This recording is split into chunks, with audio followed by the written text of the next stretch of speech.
আল্লাহ রাসূল সাল্লাল্লাহু আলাইহি ওয়াসাল্লাম সাহাবায়ে কেরামের সাথে বসে আছেন।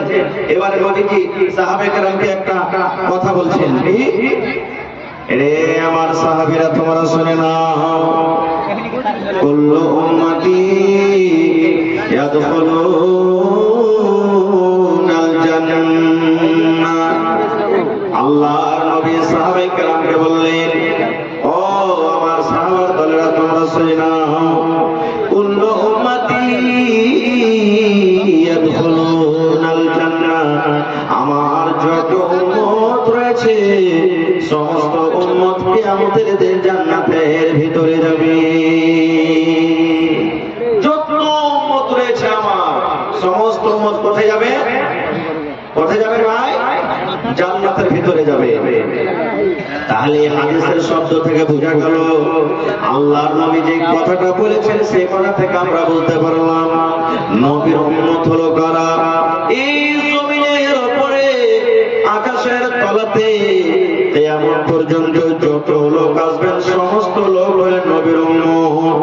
যারা নামাজ পড়ে ওরা নবীর উম্মত, যারা নামাজ পড়ে না ওরা নবীর উম্মত, যারা আল্লাহকে মানে ওরা নবীর উম্মত, যারা আল্লাহকে মানে না ওরা নবীর উম্মত, যারা মদ পান করে ওরা নবীর উম্মত, যারা মদ পান করে না ওরা নবীর উম্মত।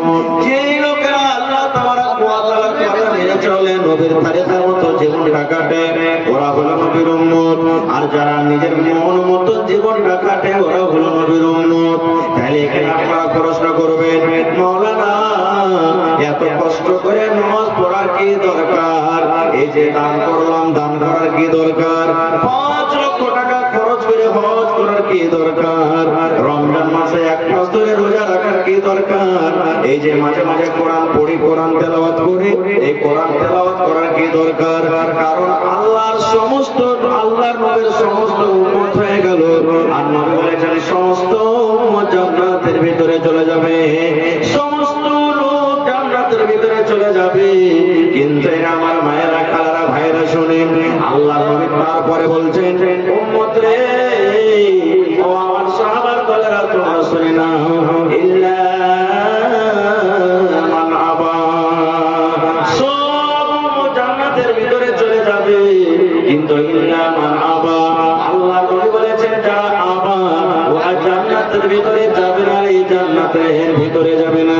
আল্লাহ রাসূল প্রথমে সমস্ত উম্মতের কথা বললেন, আমার সমস্ত উম্মত জান্নাতের ভিতরে চলে যাবে কিন্তু ইল্লা মান আবা, আবা ছাড়া যারা আবা ওরা জান্নাতে যাবে না। আমার উম্মতের মধ্যে যারা আবা গ্রুপের লোক, আমার উম্মতের মধ্যে যারা আবা দলে আছে, আমার উম্মতের মধ্যে যারা আবা জামাতে রয়েছে, আমার উম্মতের মধ্যে যারা আবা ওরা জান্নাতে যাবে না রে, ওরা জান্নাতের ভিতরে যাবে না। আপনাদের মনে মনে হয়তো এই প্রশ্নটা যাচ্ছে যে আবা জান্নাতে যাবে না, তা আবা কে? এরকম প্রশ্ন যাচ্ছে না, জাগে না? ওরে সুবহানাল্লাহ, সাহাবায়ে কেরামের সামনে যখন নবী হাদিসটা শোনালেন, এই পয়েন্টটা যখন রাখলেন, ও আমার সাহাবীরা শুনে নাও রে, আমার উম্মতের মধ্যে যারা আবা ওরা জান্নাতের ভিতরে যাবে না, আবা ছাড়া সমস্ত লোক জান্নাতের ভিতরে চলে যাবেন। কিন্তু একজন সাহাবী তার হয়ে বললেন, ইয়া রাসূলুল্লাহ, আল্লাহর নবী গো, আবা কারাকে বলে? আবা আমরা জানতে পারলাম না, কোন লোকেরাকে আবা বলা হয়েছে? আবা কোন জামাতের লোকেরাকে বলা হয়েছে? আবা কোন গ্রুপের লোকেরাকে বলা হয়েছে? আপনি বললেন আবা ছাড়া সমস্ত লোক জান্নাতের ভিতরে চলে যাবে। নবী গো, আবা কাকে বলে একটু দয়া করে বলে দিন। এবারে দয়ার নবী বললেন, ওরে আমার সাহাবীরা তোমরা শুনে নাও, মান আতাআনি দাখালাল জান্নাহ ওয়া মান আসানি ফাকাদ আবা। আল্লাহ নবী বললেন, ও আমার সাহাবীরা শুনে নাও, শুনে নাও, মান আতাআনি দাখালাল জান্নাহ। যারা আমার অনুসরণ করবে, আমার কথা মতো জীবনটা কাটবে, যেভাবে আমি চলতে বলেছি সেই জীবনটা আমার ভাবে কাটবে। আল্লাহ রাসূল বলেছেন ওরা আমার উম্মত, ওরা জান্নাতের ভিতরে যাবে রে, ওরা জান্নাতের ভিতরে যাবে। ওয়া মান আসানি ফাকাদ আবা। আর যারা আমি আমি নবী, আমার কথা মতো জীবনটাকে কাটলো না, আমি যেভাবে চলতে বলেছি সেইভাবে চলে না, যেভাবে আমি চলতে বলেছি সেইভাবে নিজের জীবনটাকে কাটলো না, সেইভাবে নিজের জীবনটাকে কাটতে পারলো না, নিজের মন মতন জীবনটাকে কাটলো, আমার কথাগুলো একদিকে রেখে দিল আর সেই নিজের কথা মতো জীবনটাকে কাটলো। আল্লাহ রাসূল বলেছেন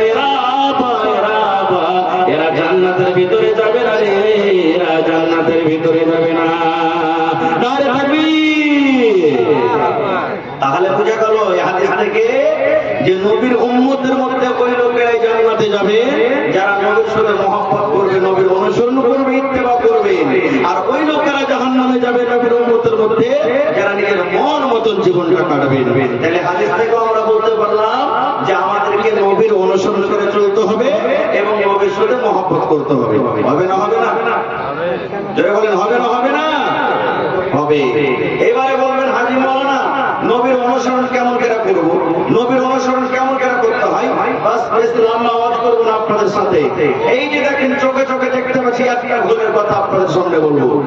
আল্লাহর নবী বলেছেন রে আমার উম্মতরা তোমরা শুনে নাও, আল্লাহ নবী বলেছেন উম্মত যে আমার উম্মত প্যান্ট পরবে, পাজামা পরবে, লুঙ্গি পরবে, ধুতি পরবে, ফুল প্যান্ট পরবে, জিন্স পরবে, আল্লাহ নবী বলেছেন উম্মত রে এই যে তোমার টাকনা রয়েছে, পায়ে টাকনা তোমার রয়েছে, এই টাকনা থেকে উঁচা করে তোমাকে প্যান্ট পরতে হবে, এই টাকনা থেকে উঁচাতে তোমাকে লুঙ্গি পরতে হবে, এই টাকনা থেকে উঁচাতে তোমাকে জিন্স পরতে হবে।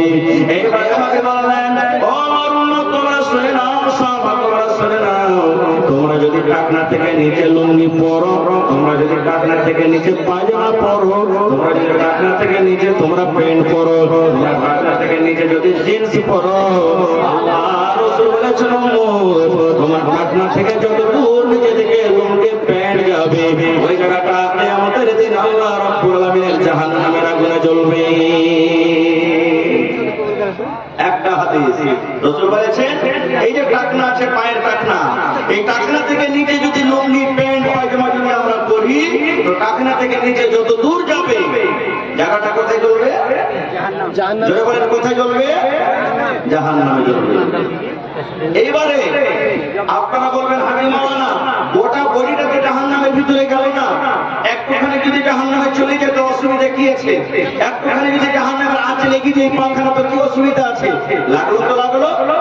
আর একটা অন্য হাদিস শুনেন, একটুখানি যদি জাহান্নামের ভিতরে পাখানা চলে যায় তাহলে অসুবিধা কত হবে কিয়ামতের দিন জাহান্নামের ভিতরে? আপনারা জানেন শুনেছেন আমার দয়ার নবী যখন মায়ের পেটে ছিলেন নবীজি আব্বাকে দেখতে পায়নি জীবনে। নবী মায়ের পেটে যখন ছিলেন দুনিয়া থেকে আব্বা বিদায় হয়েছে, আব্বার মৃত্যু হয়েছে। এবার নবীর বয়স যেদিন 6 বছরকার, মা দুনিয়া থেকে চলে গেলেন, মায়ের আদর, মায়ের মহব্বত, মায়ের প্যার নবীজি পাননি। এইবারে যেদিন নবীর বয়স 8 বছরকার, দাদু দুনিয়া থেকে চলে গেলেন। এইবারে নবীর দেখাশোনা করলেন কে? চাচা আবু তালেব নবীর দেখাশোনা করতে লাগলেন, নিজের ছেলের মতন করে আদর করতে লাগলেন, লুঙ্গি দেওয়া, কাপড় দেওয়া, তেল দেওয়া, সাবুন দেওয়া, আদর করা, একসাথে নিয়ে খাওয়া, এক জায়গাতে থাকা। এই ধরনের নিজের ছেলে মেয়েরাকে যেমন আদর মহব্বত করে চাচা আবু তালেব করতে লাগলেন, যেন না এ আমার ভাতিজা মুহাম্মদের মা নয়, এ আমার ভাতিজার আব্বা না, ইয়াতিম ছেলে আমার কে তার দেখাশোনা করবে। চাচা আবু তালেব নিজের জিম্মেদারিতে নিয়ে নিলেন, নিজের মাথাতে নিয়ে নিলেন, নিজের দায়িত্বতে নিয়ে নিলেন, সব সময়তে চোখের সামনে রাখেন ভাতিজাকে। এইবারে আস্তে আস্তে করে লম্বা ঘটনায় মুসলমান শর্ট করে বলি, এইবারে নবী নবী হলে আহারে নবীর জন্য চাচা কত কষ্ট করলে। আমি মক্কার মেহমান শয়তানের জন্য নবীর সাথে সাথে চাচাও 3 বছর পর্যন্ত বাইকাট হয়ে থাকলেন। খানাপিনা বন্ধ করে দেওয়া হলো, পানি বন্ধ করে দেওয়া হলো, বিয়ে শাদী বন্ধ করে দেওয়া হলো, গল্প সল্প বন্ধ করে দেওয়া হলো। 3 বছর পর্যন্ত নবীর সাথে চাচা কষ্ট পেলেন। শর্টকাট ঘটনা, কিন্তু এখনো চাচা আবু তালেব মুসলমান হয়নি, এখনো চাচা আবু তালেব মুসলমান মুসলমান হয়নি। যেদিন বুড়াদি কালে বয়স্ক কালে আবু তালেব মারা যাবেন, ওই টাইমে নবীজি শুনলেন আমার চাচার আজকে শেষ দিন, আমার চাচা হয়তো কোন টাইমে মরে যাবে, আমার চাচা আর বেশি দিন বাঁচবে না। এবারে নবীজি চাচার কাছে চলে গেলেন দেখা করার জন্য। এইবারে নবী যখন চাচার কাছে গেলেন, ওরে সুবহানাল্লাহ, মক্কার বড় বড় বেঈমান আবু জাহাল, আবু লাহাব, উতবা, শাইবা, এই বড় বড় বেঈমান শয়তানেরা এইবারে নবীর চাচার পাঞ্জরে তারা বসে আছে। নবীর চাচার পাঞ্জরে অবস্থা আমি পাইনি গো চাচা। মায়ের পেটে যখন ছিলাম আব্বাকে চোখে দেখিনি, আব্বা দুনিয়া থেকে চলে গেছেন। চাচা গো দাদুকে দেখেছি, কিন্তু দাদুর প্যার, দাদুর ভালোবাসা, দাদুর মহব্বত আমি পাইনি। চাচা গো মায়ের মতন আপনি আমাকে আদর দিয়েছেন, আব্বার মতন করে আপনি আদর দিয়েছেন। মা বাবার আমি মায়া দয়া আমি বুঝতে পারিনি, মা বাবার খনি আমি বুঝতে পারিনি। চাচা গো আমার জন্য আপনি কত কষ্ট করলেন, মক্কার বেঈমান শয়তানরা আপনাকে কত কষ্ট দিয়েছে। চাচা শেষ কথা, কোন টাইমে কোন সময় আপনি দুনিয়া থেকে চলে যাবেন গো চাচা, কোন সময় আপনার হয়তো মত হয়ে যাবে, কিন্তু চাচা গো আমি আপনার ভাতিজা মুহাম্মদ, আল্লাহ রাব্বুল আলামিন নবী করে আমাকে দুনিয়াতে পড়াচ্ছেন। চাচা শেষের বেলাতে শেষ কথা আপনাকে বলি, আল্লাহ রাব্বুল আলামিন আমাকে কোন মুশরিক বেঈমানের জন্য আমি সুপারিশ করতে পারবো না, আল্লাহ হারাম করে দিয়েছেন। চাচা গো এখন আপনি মুশরিক হয়েছেন, এখন আপনি মুশরিক হয়েছেন, এখন মুসলমান হন। চাচা গো আপনি যে আমার জন্য এত কষ্ট করেছেন, শেষের বেলাতে আপনি কালেমা পড়ে মুসলমান হয়ে যান, আপনি লা ইলাহা পড়ে মুসলমান হয়ে যান, আপনি আমার প্রতি মানে নেন, আমাকে নবী মানেন, আর আল্লাহকে এক করে স্বীকার করলেন। যদি আপনি কালেমা পড়ে মুসলমান হয়ে যান, তবে আল্লাহ রাব্বুল আলামিনের দরবারে আপনার জন্য আমি সুপারিশ করব। আল্লাহকে বলবো, রব্বুল আলামিন এটা আমার চাচা আবু তালেব, আল্লাহ কালেমা পড়ে মুসলমান হয়েছে, আল্লাহ জীবনের গুনাহ খাতা মাফ করে আল্লাহ থেকে তুমি জান্নাত দিয়ে দাও। এই সুপারিশ করার কিয়ামতের দিন হাত থাকবে। আর যদি চাচা আপনি কালেমা না পড়ে মুশরিক হয়ে মারা যান, চাচা গো আপনার জন্য আল্লাহর দরবারে আমি কিয়ামতের দিন সুপারিশ করতে পারবো না। কোন মুশরিকের জন্য আল্লাহ রাব্বুল আলামিন আমাকে সুপারিশ করার আদেশ করবেন না। এবার আবু তালেব, উতবা এরা যে বসে আছে, তারা বলছে আবু তালেব খবরদার, মরার টাইমে বাপ দাদার ধর্মকে ছাড়বি না, মরার টাইমে বাপ দাদার ধর্মকে ত্যাগ করবি না, ভাতিজার ধর্ম কবুল করবি না। কিন্তু নবীজি বলেন, চাচা ওদের কথা শুনিয়েন না, আপনি আপনি কালেমা পড়েন, কালেমা পড়ে মুসলমান হয়ে যান, কিয়ামতের দিন আপনার জন্য আমি সুপারিশ করব।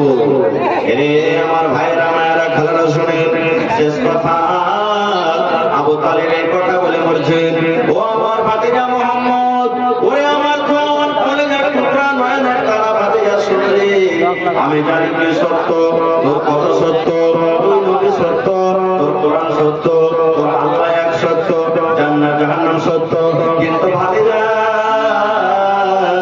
আজকে যদি আমি কালেমা পড়ে মুসলমান হয়ে যাই, আজকে যদি তোর ধর্ম আমি কবুল করে নিই, আজকে যদি তোর আল্লাহর প্রতি ঈমান আনি, তাহলে মক্কার লোকেরা আমাকে নানা রকমের গালি দিবে, আমার বাপকে গালি দিবে, আমার দাদাকে গালি দিবে। মক্কার লোকেরা বলবে, দেখো দেখো আবু তালেব বেদিন হয়ে গেল রে, আবু তালেব নিজের বাপ দাদার ধর্মকে ত্যাগ করে দিলে। এই জন্য ভাতিজা রে, আমি কালেমা পড়বো না, আমি তোর ধর্ম কবুল করবো না, ভাতিজা কবুল করবো না। আমার বাপ দাদারা যে ধর্মে মারা গেছে, আমার বাপ দাদারা যে ধর্মে দুনিয়া থেকে গেছে, আমি আবু তালেব আমার বাপ দাদার ধর্মে আমি মরলাম।